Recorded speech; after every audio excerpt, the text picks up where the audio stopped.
दिल्ली के मुखर्जी नगर के रहने वाले अशोक ने अपनी 85 लाख की मर्सिडीज मात्र 2.5 लाख रुपए में सेल कर दी। वहीं आनंद विहार के जगपाल ने अपनी 60 लाख की ऑडी मात्र 2.4 लाख रुपए में सेल कर दी। और न जाने ऐसी और कितनी गाड़ियां कचरे के भाव देने के लिए लोग मजबूर हुए।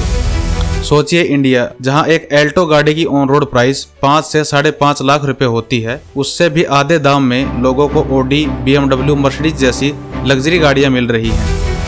दिल्ली एनसीआर एक ऐसा शहर जहां रोज लाखों गाड़ियां चलती हैं और अब गवर्नमेंट ने एक बड़ा फैसला लिया है कि 10 साल पुरानी डीजल और 15 साल पुरानी पेट्रोल गाड़ियां अब दिल्ली की सड़कों पर नहीं दौड़ेंगी।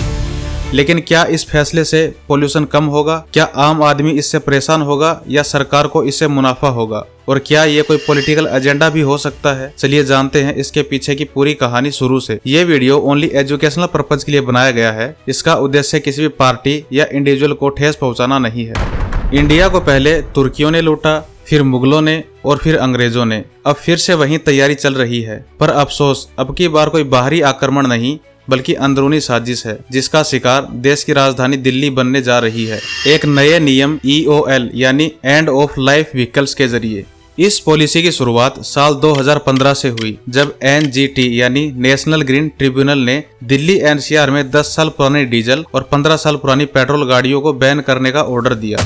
और चलते चलते 2023 में इस फैसले पर सख्ती से जोर दिया गया। लेकिन 2025 में हालिया सरकार ने इसे ग्राउंड लेवल पर इम्प्लीमेंट कर दिया।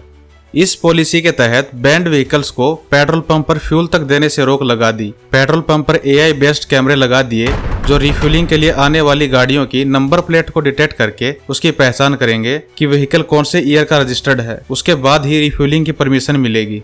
दुनिया के टॉप 100 प्रदूषित शहरों में से 70% अकेले इंडिया में है, जिसमें दिल्ली का भी नाम आता है, जहां विंटर्स में पोल्यूशन 400 से 800 AQI तक चला जाता है। वर्तमान में दिल्ली में 1.3 करोड़ रजिस्टर्ड गाड़ियां हैं। इसीलिए सरकार का दावा है कि इस पोल्यूशन का कारण ये पुराने व्हीकल्स ही हैं।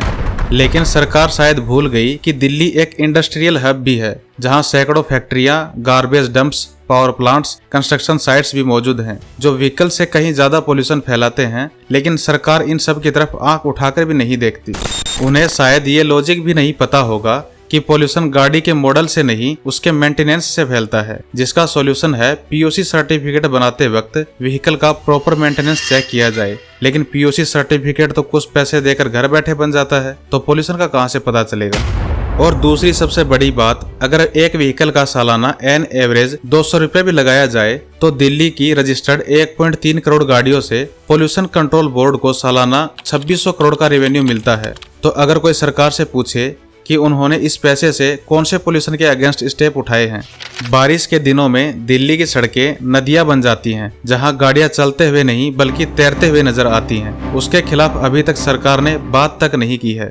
अगर दिल्ली में सभी पुरानी गाड़ियां बैन हो भी जाएं, तो इसका सबसे बड़ा इफेक्ट मिडिल क्लास या लोअर क्लास पर पड़ेगा, क्योंकि एक आम इंसान को भी पता है कि 10 से 15 साल पुरानी गाड़ी कौन अपने पास रखता है। सीधी सी बात है, कोई भी पैसे वाले तो रखेगा नहीं। ये वही लोग हैं जिसने अपनी पाई जोड़कर 7 से 10 लाख की गाड़ी ली और अब बेचने का भी ऑप्शन नहीं रहा, ऊपर से स्क्रैप करने की मजबूरी अलग से।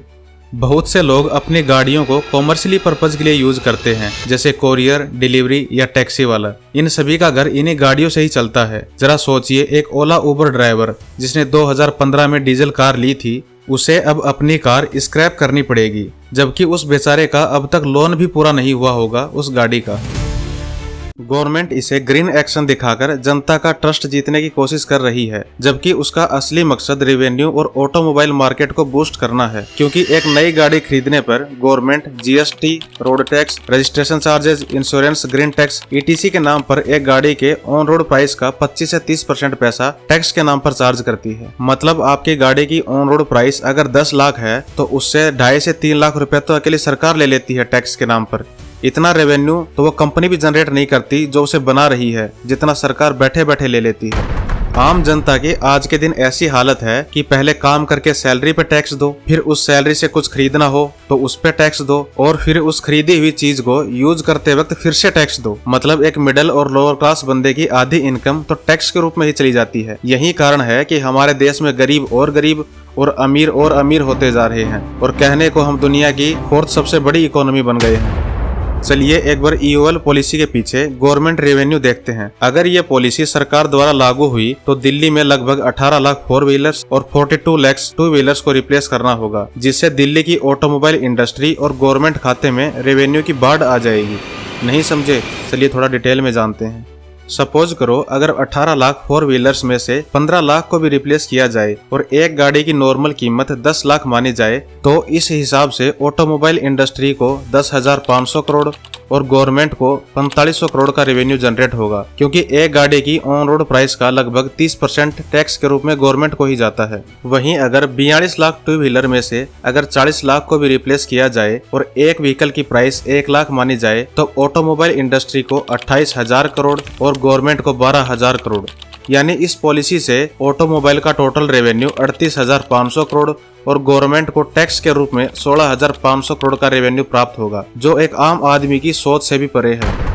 सरकार का ये रेवेन्यू जनरेट करना भी गलत नहीं होता अगर उन्होंने फ्यूल की जगह है व्हीकल्स में ईवी व्हीकल्स को शिफ्ट किया होता। अब जो नए व्हीकल्स आएंगे जो ऑलरेडी डीजल या पेट्रोल से चलेंगे, तो वो क्या पॉल्यूशन नहीं फैलाएंगे? एक और सबसे बड़ी बात, जब गांव या शहर में रोड्स नेटवर्क या इंडस्ट्रियल इंडस्ट्री बनाई जाती है, तो उसके हिस्से में आने वाली जमीन के मालिक को मार्केट के हिसाब से उसकी जमीन का मुआवजा दिया जाता है। तो यही सिस्टम व्हीकल्स में भी होना चाहिए। हालांकि सरकार ने न्यू व्हीकल्स रजिस्ट्रेशन पर स्क्रैपिंग ओल्ड व्हीकल स्कीम के तहत टैक्स रिबेट करने की घोषणा की है। मतलब जब कोई अपना ओल्ड व्हीकल स्क्रैप करवाएगा तो उसे एक सीओडी सर्टिफिकेट यानी सर्टिफिकेट ऑफ डिपॉजिट दिया जाएगा, और यदि आप अपना सीओडी सर्टिफिकेट दिखाकर 3 साल के अंदर नई गाड़ी खरीदते हैं तो आपको पर्सनल डीजल व्हीकल पर 15% टैक्स छूट और सीएनजी पेट्रोल एलपीजी व्हीकल्स पर 20% टैक्स छूट मिलेगी। वहीं ट्रांसपोर्ट डीजल व्हीकल पर 10% छूट और पेट्रोल सीएनजी एलपीजी व्हीकल्स पर 15% टैक्स छूट दी जाएगी। कुछ बेवकूफों का मानना है कि अच्छी बात है सरकार नए व्हीकल्स पर 20% टैक्स की छूट दे रही है, और क्या चाहिए। लेकिन जरा सोचो, इतनी छूट देने के बाद भी सरकार आपसे आपका खुद का व्हीकल स्क्रैप करवा कर फोकट में 80% मुनाफा टैक्स के रूप में कमा रही है। हालांकि एक अच्छी खबर है कि अभी सरकार ने इस ईओएल पॉलिसी पर स्टे लगाया है और उसका कहना है कि हम ओल्ड व्हीकल्स की जगह उन व्हीकल्स को टारगेट करेंगे जो एक्चुअली में लो मेंटेनेंस होने की वजह से पोल्यूशन फैलाते हैं। तब तक आपके पास भी एक अच्छा मौका है गवर्नमेंट तक अपनी अपील पहुंचाने का, जिसके लिए आप दिल्ली सीएम रेखा गुप्ता को cmdelhi@nic.in पर अपनी राय या याचिका लिखकर मेल कर सकते हैं। आपकी अपील की कितनी सुनवाई होगी ये तो वो गवर्नमेंट ही जाने। ये एक दिल्ली गवर्नमेंट द्वारा बनाई गई सीएमओ मेल आईडी है, जिसे विशेष रूप से आपके लिए ही बनाया गया है। बाकी आपका दिल्ली सरकार के इस फैसले पर क्या कहना है, कमेंट्स में अपनी राय जरूर दें, और कंटेंट अच्छा लगा हो तो वीडियो को लाइक करें और चैनल को सब्सक्राइब करें। धन्यवाद।